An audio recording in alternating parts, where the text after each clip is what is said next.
Welcome to Coffee for Two.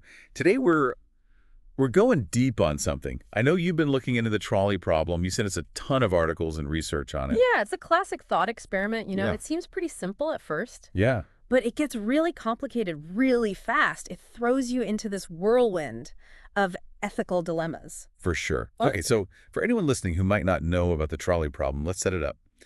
Imagine there's a runaway trolley going super fast down the tracks. mm. And up ahead, there are 5 people tied to the tracks. They can't get away. Oh, no. And you're standing next to a lever. Okay. And if you pull it, the trolley switches to a different track, a side track. Yeah. But there's one person tied to that track. So the question is, do you pull the lever? Right. Did you sacrifice one life to save 5? Yeah. It's a tough one. Yeah, it's a real nail biter. And it really forces us to think about these two big ethical ideas, utilitarianism and deontology. Okay, so break those down for us. What are we talking about here? Okay, so utilitarianism is basically the idea that we should try to do what creates the most good for the most people. The greatest good for the greatest number. Right. So in the trolley problem, a utilitarian would probably just pull the lever right away. Probably, yeah. They'd say saving 5 lives is better than losing one. It's all about maximizing happiness, minimizing suffering. Makes sense.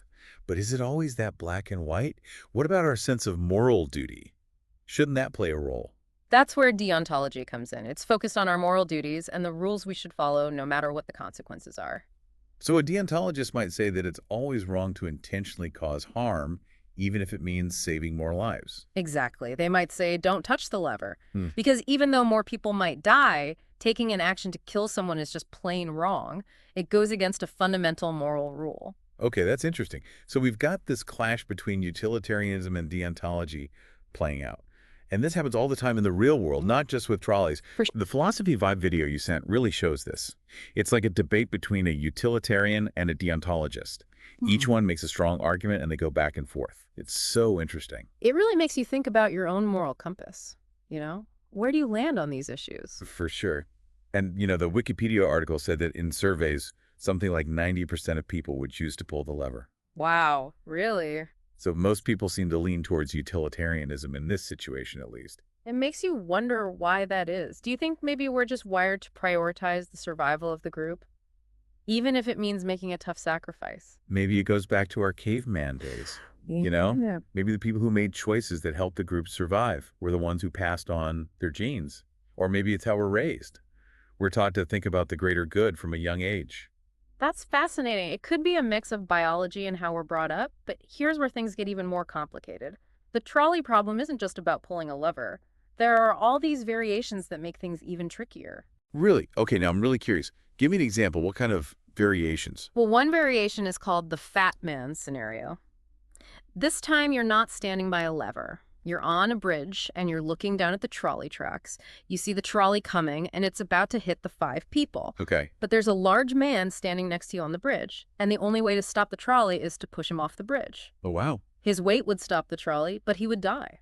So it's still sacrificing 1 to save 5, Mm-hmm. but pushing someone off a bridge? That just feels so different than pulling a lever. Right, and studies have shown that people are way less likely to push the man, even though it's the same outcome, 1 life for 5. That's so interesting. So Yeah. why do you think that is? Why does the way we do it make such a big difference in how we feel about it? Well, the Philosophy Vibe video talks about this, and the Wikipedia article goes into more detail too. It seems like when we actually push someone with our own hands, it just feels more wrong to us. It's more direct, more physical, and it triggers this strong emotional response. It's like the difference between watching something bad happen and actually causing it to happen. Exactly. It feels like we're crossing a line when we're the ones directly doing the harm. Yeah. In the first scenario, you're kind of just a bystander moving a lever. But with the fat man, you're the one taking the action. You're using a person as a tool to save others. And that feels morally wrong to a lot of people. But don't we kind of do that in the first scenario too? I mean, we're still using the person on the sidetrack to save the other 5. That's a great point. And that brings us to something called the doctrine of double effect. Oh, yeah, I think I saw that in the Britannica article. It has to do with good actions that have bad side effects, right? That's it. The doctrine of double effect says that it's okay to do something that has both good and bad consequences if the bad consequence wasn't your intention. So in the trolley problem, someone will die on the side track. But your goal, your intention is to save those 5 people on the main track. Exactly. The death on the sidetrack is a side effect. It's not what you're aiming for. Hmm, but that seems tricky. How do you decide what your real intention is? You're right. It's a complex idea. Philosophers have been arguing about this for ages. And it gets even harder to figure out when you look at things like medicine. I bet. Like that example in the PMC article about the pregnant woman with cancer. Hmm. They have to remove her uterus to save her life, Mm. but that also means the fetus will die. It's such a difficult situation, and that's where the doctrine of double effect comes in. Removing the uterus is okay, because the main goal is to save the woman's life, not to end the pregnancy. The death of the fetus is a side effect, a sad one, but not the intention.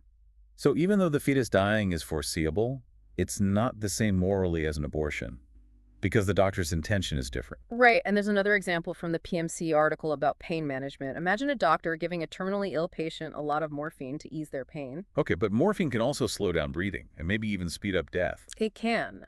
But the doctor's goal is to relieve suffering, not to end the patient's life.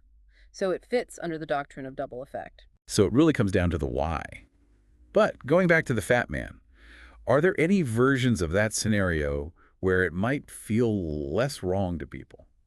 There's one that really changes things. It's called the looping track scenario. It's in the PMC article. Looping track. Okay, tell me about that one. So in this one, the side track loops back around and connects to the main track. The fat man is tied to this loop. So if you switch the trolley to the loop, it'll hit the man and kill him. But his body will stop the trolley from getting to the 5 people on the main track. Hmm. So you're still using him to save the others, but you're not pushing him directly. You're just diverting the trolley to where he already is. Right, and this is the wild part. Studies show that people are more likely to switch the trolley in the looping track scenario than they are to push the man in the original fat man. Really? That's so weird. The outcome is the same. One person dies to save 5. Why would that little change make such a difference? Even the experts haven't completely figured that out. There's something about the looping track that makes it feel less like we're directly killing the man. Maybe because he's already in a dangerous spot. Maybe because we're not physically pushing him. It shows just how complicated our moral feelings can be. It's like our brains are looking for ways to get around the rules. Maybe. But here's the really interesting thing. These thought experiments have been around for a long time, but they're becoming even more relevant now with artificial intelligence. Oh, yeah. Self-driving cars, robots making decisions. It's like the trolley problem in the real world. Exactly. What happens if a self-driving car has to choose between hitting a group of people or swerving and maybe killing the passenger? Who should it choose? So we're asking programmers to program morality into these machines, like they have to decide who lives and who dies. That's intense. It is, and it's not just self-driving cars. AI is being used in medicine, finance, the military, all kinds of places where ethical decisions have to be made. It's like we're giving the trolley a high-tech upgrade. But are we ready for what that means? That's the big question. I mean, can we even program ethics into a machine? Yeah. Can an algorithm really understand what's right and wrong? What a human life is worth? That's the question everyone's asking philosophers, computer scientists. It's a huge debate. Yeah. And, you know, the Wikipedia article mentioned this project at MIT called the Moral Machine. Oh, yeah. They're collecting data on how people would make these decisions in self-driving car scenarios. It's like a giant online survey about morality. Exactly. And what they're finding is that people from different cultures and backgrounds have different ideas about what the right choice is. It shows just how complicated our moral judgments can be. Yeah, there's no easy answer. So if everyone has different ideas, how can we even start to program ethics into machines? Well, some people say we shouldn't even try. They say it's too dangerous to let algorithms make these life or death choices. I can see why they'd say that. It's kind of scary to think that a machine can be making choices that affect people's lives without really understanding what it's doing. Yeah. But there are other people who think AI could actually be better at making these decisions than humans because they wouldn't be biased, you know? True. I mean, we humans are full of emotions and we don't always think logically. A machine could make decisions based on pure data. Right. And in some cases, that might actually be safer. For example, a self-driving car might be able to react way faster than a human driver in an emergency. I guess so. But there's always the chance that something could go wrong. What if the AI makes a choice that seems logical at first but turns out to be really bad in the real world? That's a big worry, and that's why it's so important to talk about these issues now before AI gets even more powerful. For sure. We have to think about the risks and the benefits of AI and make sure we're developing it the right way. It's like we're building the road for AI, and it's up to us to make sure that road leads to somewhere we actually want to go. That's a great analogy. It's a huge responsibility, but that's what these deep dives are all about, right? Making people think about the big questions. Exactly. And the trolley problem, even though it's just a thought experiment, it really makes us examine our own morals, and it makes us think about the ethical challenges we're going to face in the future. We've talked about all these hypothetical scenarios, but it's hard to really grasp it until you imagine yourself as one of the people tied to the tracks. Right, then it suddenly becomes very real. It's not just a theory anymore. It makes you realize that these ethical dilemmas, they're not just abstract ideas. They have real consequences for real people. And that's why we have to keep talking about them, keep questioning, keep trying to find better ways to navigate this complex world. Well said. This deep dive has been a crazy ride. We went from runaway trolleys to philosophy to artificial intelligence. It's amazing how one little thought experiment can lead to so many different discussions. I know, I'll never look at a train track the same way again. Me neither. But for now, I think it's time to step away from the trolley problem and grab some more coffee. I'm with you.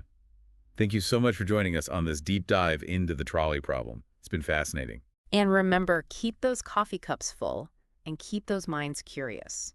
Thanks for listening to Coffee for Two.